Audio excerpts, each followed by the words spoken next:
ശ്ശേ, ഞാനിവിടെ വന്നത് എന്തിനായിരുന്നു? ഒരു മുറിയിലേക്ക് കയറിയിട്ട് പെട്ടെന്ന് ഇങ്ങനെ ചിന്തിച്ചിട്ടുണ്ടോ? പേരറിയാം, പക്ഷെ എന്തുകൊണ്ടോ ഓർമ്മ വരുന്നില്ല. അല്ലെങ്കിൽ ഒരു പാട്ട് നിങ്ങൾ കേൾക്കണമെന്ന് വിചാരിച്ചതല്ല, പക്ഷെ എന്തുകൊണ്ടോ നിങ്ങളുടെ തലയിൽ വീണ്ടും വീണ്ടും പ്ലേ ചെയ്തുകൊണ്ടിരിക്കുന്നു. അതുമാത്രമല്ല, 10 വർഷം മുൻപ് നടന്ന ഒരു നാണക്കേടുണ്ടാക്കിയ സംഭവം പെട്ടെന്ന് നിങ്ങളുടെ മനസ്സിലേക്ക് വരുന്നത് എന്തുകൊണ്ടാണ്? ഇതൊക്കെ നിങ്ങൾക്കും സംഭവിച്ചിട്ടുണ്ടെങ്കിൽ നിങ്ങളുടെ തലച്ചോറിന് എന്തെങ്കിലും പ്രശ്നമുണ്ടായതുകൊണ്ടല്ല, മറിച്ച് നമ്മുടെ തലച്ചോറ് എത്ര വിചിത്രമായ രീതിയിലാണ് പ്രവർത്തിക്കുന്നത് എന്നതിന്റെ ചില ഉദാഹരണങ്ങളാണ് ഇവ. ഇന്ന് നിങ്ങളുടെ തലച്ചോറ് ദിവസവും ചെയ്യുന്ന, നിങ്ങൾ പോലും ശ്രദ്ധിക്കാത്ത 7 വിചിത്രമായ കാര്യങ്ങൾ നോക്കാം. ഒരുപക്ഷെ ഇതിൽ പലതും നിങ്ങൾക്ക് ദിവസവും സംഭവിക്കുന്നുണ്ടാകാം. 1. ഒരു മുറിയിലെത്തുമ്പോൾ എന്തിനാണ് വന്നതെന്ന് മറന്നു പോകുന്നത് എന്തുകൊണ്ട്? ഏറ്റവും സാധാരണമായ ഒന്നിൽ നിന്ന് തുടങ്ങാം. എന്തോ ഒരു സാധനം എടുക്കാൻ നിങ്ങൾ മറ്റൊരു മുറിയിലേക്ക് നടക്കുന്നു. മുറിയിലെത്തുന്നു. പെട്ടെന്ന് മനസ്സ് ബ്ലാങ്ക് ആകുന്നു. ഞാൻ എന്തിനാണ് ഇങ്ങോട്ട് വന്നത് എന്ന് ചിന്തിച്ച് നിങ്ങൾ അവിടെ നിൽക്കുന്നു. തുടർന്ന് തിരികെ പോകുമ്പോൾ പെട്ടെന്ന് ഓർമ്മ വരികയും ചെയ്യുന്നു. ഗവേഷകർ ഇതിനെ പറയുന്നത് ഡോർവേ ഇഫക്റ്റ് എന്നാണ്. നമ്മൾ നിൽക്കുന്ന ചുറ്റുവട്ടത്തിന് മാറ്റം വരുമ്പോൾ മനസ്സിൽ സൂക്ഷിച്ചിരിക്കുന്ന വിവരങ്ങൾ വീണ്ടെടുക്കുന്നതിനെ അത് സ്വാധീനിച്ചേക്കാം എന്നതാണ് ഇതിൻ്റെ പ്രധാന ആശയം. നിങ്ങളുടെ തലച്ചോറ് അനുഭവങ്ങളെ നിങ്ങൾ നിൽക്കുന്ന സാഹചര്യത്തിനനുസരിച്ചാണ് തുടർച്ചയായി ക്രമീകരിക്കുന്നത്. അതുകൊണ്ട് നിങ്ങളൊരു അന്തരീക്ഷത്തിൽ നിന്ന് മറ്റൊന്നിലേക്ക് മാറുമ്പോൾ ആ മാറ്റം നിങ്ങൾ തൽക്കാലം ചിന്തിച്ചിരുന്ന കാര്യത്തെ ഓർത്തെടുക്കുന്നതിന് തടസ്സമായേക്കാം. ഇതിൽ നിന്നും തലച്ചോറിൻ്റെ ഒരു ആകർഷകമായ സ്വഭാവം നമ്മൾ പഠിക്കുന്നുണ്ട്. നമ്മുടെ ഓർമ്മശക്തി ചുറ്റുമുള്ള സാഹചര്യങ്ങളോട് ബന്ധിതമായാണ് പ്രവർത്തിക്കുന്നതെന്ന്. നിങ്ങളുടെ ചുറ്റുമുള്ള അന്തരീക്ഷത്തിന് നിങ്ങളുടെ മനസ്സിലേക്ക് കാര്യങ്ങൾ എളുപ്പത്തിൽ കടന്നു വരുന്നതിനെ സ്വാധീനിക്കാൻ കഴിയും. 2. നന്നായി അറിയാവുന്നൊരു വാക്ക് പെട്ടെന്ന് അപ്രത്യക്ഷമാകുന്നത് എന്തുകൊണ്ടാണ്? ഇത് പലർക്കും നിരാശയുണ്ടാക്കുന്ന ഒരു അനുഭവമാണ്. നിങ്ങൾ ഒരാളോട് സംസാരിക്കുകയാണ്. ആ സംസാരത്തിനിടയിൽ മറ്റൊരാളുടെ പേര് പറയണം. നിങ്ങൾക്ക് ആ വ്യക്തിയെ അറിയാം. ആ വാക്ക് നിങ്ങളുടെ മനസ്സിൽ എവിടെയോ കിടക്കുന്നതായി നിങ്ങൾക്ക് അനുഭവപ്പെടാം. പക്ഷേ നിങ്ങൾക്കത് പുറത്തേക്ക് പറയാൻ കഴിയുന്നില്ല. നിങ്ങൾ ചിന്തിച്ചേക്കാം, ആ പേര് എൻ്റെ നാവിൻ തുമ്പത്തുണ്ട്, അത് തുടങ്ങുന്നത് ഈ അക്ഷരം വെച്ചാണ്. പക്ഷേ വാക്ക് പുറത്തു വരാത്ത അനുഭവം. ഇതിനെ tip of the tongue experience എന്ന് വിളിക്കുന്നു. ഗവേഷകർ പറയുന്നത് ടിപ്പ് ഓഫ് ദി ടങ്ങും ഓർമ്മശക്തിയും തമ്മിൽ ബന്ധമില്ല എന്നതാണ്. ഇത്തരം അവസ്ഥയിൽ നിൽക്കുമ്പോൾ വിട്ടുപോയ വാക്കിനെക്കുറിച്ചുള്ള ചില ചെറിയ വിവരങ്ങൾ ഓർത്തെടുക്കാൻ ആളുകൾക്ക് കഴിയും. പിന്നെ സാധാരണയായി നിങ്ങളത് ഓർത്തെടുക്കാൻ കഷ്ടപ്പെടുന്നത് നിർത്തുമ്പോൾ അത് പെട്ടെന്ന് മനസ്സിലേക്ക് വരുന്നു. കിട്ടിപ്പോയി എന്ന് പലരും പറയും. ഒരു നിമിഷത്തേക്ക് നിങ്ങൾ തിരയുന്ന വാക്കിലേക്ക് എത്താൻ തലച്ചോറിന് കഴിഞ്ഞില്ല എന്ന് മാത്രം. 3.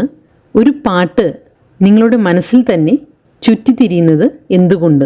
ഇതൊരു പക്ഷേ എല്ലാവരും അനുഭവിച്ചിട്ടുള്ള ഒരു കാര്യമായിരിക്കാം. നിങ്ങളൊരു പാട്ട് ഒരിക്കൽ കേൾക്കുന്നു, പിന്നീട് ആ പാട്ട് പ്ലേ ചെയ്യാത്തപ്പോഴും അത് നിങ്ങളുടെ മനസ്സിനുള്ളിൽ പ്ലേ ചെയ്തുകൊണ്ടിരിക്കുന്നു. നിങ്ങൾ ആഗ്രഹിച്ച് മനസ്സിൽ കൊണ്ടുവന്നതല്ല അത്, പക്ഷേ അത് അവിടെയുണ്ട്, വീണ്ടും വീണ്ടും പാടിക്കൊണ്ടിരിക്കുന്നു. ഇതിനെ പലപ്പോഴും ഇയർ വേം അല്ലെങ്കിൽ ഇൻവോളണ്ടറി മ്യൂസിക്കൽ ഇമേജറി എന്ന് വിളിക്കുന്നു. പുറത്തു പാട്ട് നിലച്ച ശേഷവും മനസ്സിന് ഉള്ളിൽ സംഗീതം പ്രോസസ്സ് ചെയ്യുന്നത് തുടരാൻ കഴിയുമെന്നാണ് ഗവേഷകർ പറയുന്നത്.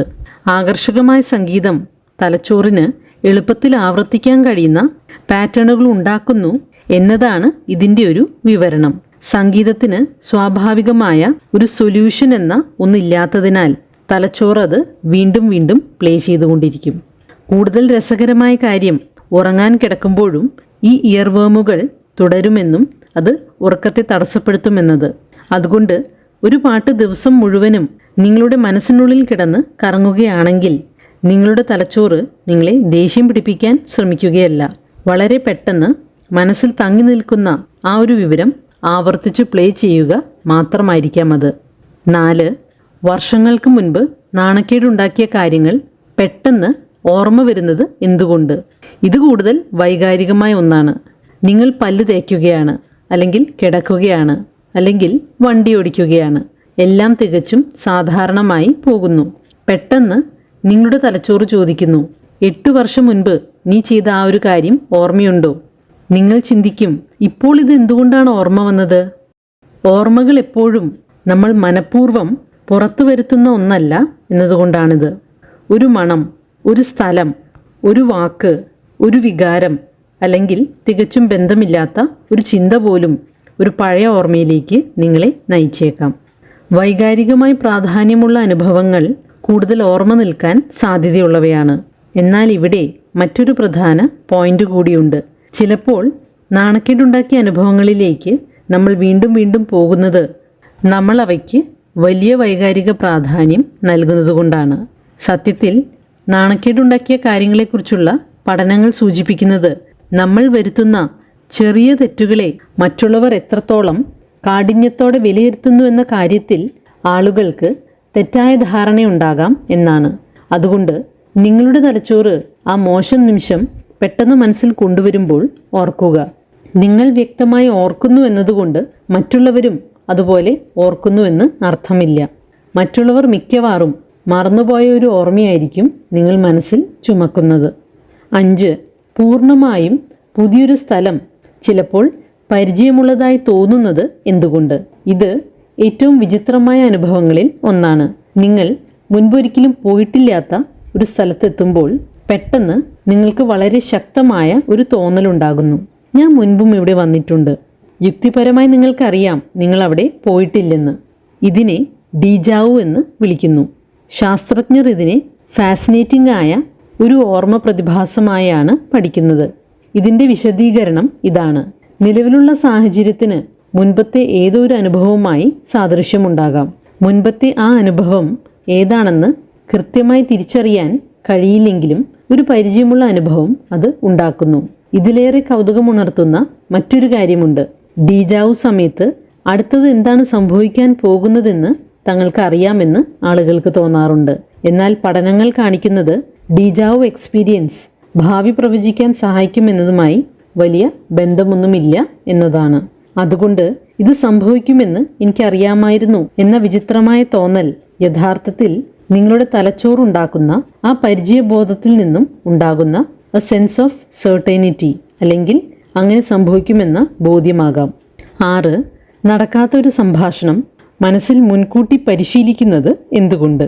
പലരും തിരിച്ചറിയുന്ന മറ്റൊരു കാര്യമാണിത്. നാളെ നിങ്ങൾ വളരെ പ്രധാനപ്പെട്ട ഒരു സംഭാഷണം നടത്താൻ പോവുകയാണ്. അത് നടക്കുന്നതിന് മുൻപ് തന്നെ ആ മുഴുവൻ സംഭാഷണവും നിങ്ങളുടെ മനസ്സിൽ നടന്നു കഴിഞ്ഞിട്ടുണ്ടാകും. നിങ്ങൾ എന്താണ് പറയാൻ പോകുന്നതെന്ന് സങ്കല്പിക്കുന്നു. പിന്നെ മറ്റേയാൾ എന്ത് പറയുമെന്ന് സങ്കല്പിക്കുന്നു. പിന്നെ നിങ്ങൾ മറുപടി ചിന്തിക്കുന്നു. പിന്നെ നിങ്ങൾ ചിന്തിക്കും, ഇനി അവർ ഇങ്ങനെ പറഞ്ഞാലോ? അതുകൊണ്ട് നിങ്ങൾ മറ്റൊരു രീതിയിൽ ചിന്തിക്കുന്നു. പിന്നെ മറ്റൊന്ന്. പെട്ടെന്ന് ആ വ്യക്തിയോട് നേരിട്ട് സംസാരിക്കാതെ തന്നെ നിങ്ങൾ 10 വ്യത്യസ്ത സംഭാഷണങ്ങൾ നടത്തി കഴിഞ്ഞിരിക്കും. നമ്മുടെ തലച്ചോറ് എന്തുകൊണ്ടാണ് ഇങ്ങനെ ചെയ്യുന്നത്? കാരണം ഭാവിയിലുണ്ടാകാൻ സാധ്യതയുള്ള സാഹചര്യങ്ങൾ സങ്കല്പിക്കുന്നത് അതിനായി തയ്യാറെടുക്കാൻ നമ്മളെ സഹായിക്കും. എന്നാൽ തയ്യാറെടുക്കാൻ സഹായിക്കുന്നതിന് പകരം അവസാനമില്ലാത്ത മാനസിക പരിശീലനമായി മാറുന്ന ഘട്ടമുണ്ട്. ആവർത്തിച്ചുള്ള ഈ പരിശീലനം മറ്റൊരു വ്യക്തി യഥാർത്ഥത്തിൽ എന്തു പറയും എന്നതിൽ കൂടുതൽ നിയന്ത്രണം നൽകണമെന്നില്ല. 7. ഓർത്തെടുക്കാൻ ശ്രമിക്കുന്നത് നിർത്തുമ്പോൾ മാത്രം ചിലത് ഓർമ്മ വരുന്നത് എന്തുകൊണ്ട്? നിങ്ങളുടെ തലച്ചോറ് നിങ്ങളോട് ചെറുതായി കളിക്കുന്നത് പോലെയാണിത്. ഒരാളുടെ പേര് ഓർത്തെടുക്കാൻ നിങ്ങൾ കഠിനമായി ശ്രമിക്കുന്നു. നിങ്ങൾ അതിനെക്കുറിച്ച് ചിന്തിക്കുന്നു, ശ്രദ്ധ കേന്ദ്രീകരിക്കുന്നു, ഓർമ്മകളിൽ തിരയുന്നു, ഒന്നും കിട്ടുന്നില്ല. പിന്നെ നിങ്ങളത് ഉപേക്ഷിക്കുന്നു, മറ്റെന്തെങ്കിലും ചെയ്യുന്നു. പക്ഷേ കുറച്ച് സമയത്തിന് ശേഷം കാര്യം ഓർമ്മ വരുന്നു. എന്തുകൊണ്ട്? ഇതിന് കാരണം ബോധപൂർവകമായ ശ്രമം മാത്രമല്ല തലച്ചോറ് വിവരങ്ങൾ വീണ്ടെടുക്കാൻ ഉപയോഗിക്കുന്നത് എന്നതാണ്. ചിലപ്പോൾ പ്രശ്നത്തിൽ നിന്ന് മാറി നിൽക്കുന്നത് ബാക്ക്ഗ്രൗണ്ടിൽ മറ്റു ചിന്തകൾക്ക് പ്രവർത്തിക്കാൻ അവസരം നൽകുന്നു. അതുകൊണ്ടാണ് നിങ്ങൾ സജീവമായി തിരയാതിരിക്കുമ്പോൾ മറന്നുപോയൊരു വാക്കോ പേരോ പെട്ടെന്ന് മനസ്സിലേക്ക് വരുന്നത്. നമ്മൾ നേരത്തെ പറഞ്ഞ ടിപ്പ് ഓഫ് ദി ടങ് അനുഭവമായി ഇതിന് അടുത്ത ബന്ധമുണ്ട്. നിങ്ങൾ ബോധപൂർവം ഉത്തരം കണ്ടെത്താൻ ശ്രമിക്കാത്തപ്പോഴും തലച്ചോറിന് വിവരങ്ങളുമായി പ്രവർത്തിക്കാൻ കഴിയുമെന്നതിൻ്റെ തെളിവാണിത്. അപ്പോൾ ഈ പറഞ്ഞ തലച്ചോറിന്റെ വിചിത്രമായ പ്രവൃത്തികൾ ആകർഷകമായ ഒരു കാര്യത്തിലേക്ക് വിരൽ ചൂണ്ടുന്നു. നിങ്ങൾ ബോധപൂർവം അനുഭവിക്കുന്നതിനേക്കാൾ കൂടുതൽ കാര്യങ്ങൾ അണിയറയിൽ നിങ്ങളുടെ തലച്ചോറ് ചെയ്യുന്നുണ്ട്. നിങ്ങളുടെ ശ്രദ്ധ സെലക്റ്റീവാണ്. നിങ്ങളുടെ ഓർമ്മകൾ പരസ്പരം ബന്ധിതമാണ്.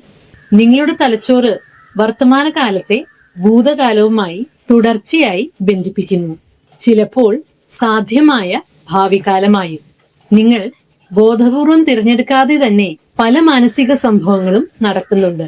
അതുകൊണ്ട് നമ്മൾ മനസ്സിലാക്കേണ്ട ഒരു കാര്യം ഇതാണ്: പല കാര്യങ്ങളും നിങ്ങൾ ബോധപൂർവം തിരഞ്ഞെടുക്കാത്തതായതിനാൽ വരുന്ന ഓരോ ചിന്തകളും ഓർമ്മകളും വികാരങ്ങളും നമ്മൾ വളരെ സീരിയസ് ആയി എടുക്കേണ്ടതില്ല. അവയെ ശ്രദ്ധിക്കാം, എന്നാൽ എനിക്കെന്തോ കുഴപ്പമുണ്ട് എന്ന നിഗമനത്തിലെത്താൻ അവ കാരണമാകേണ്ടതില്ല.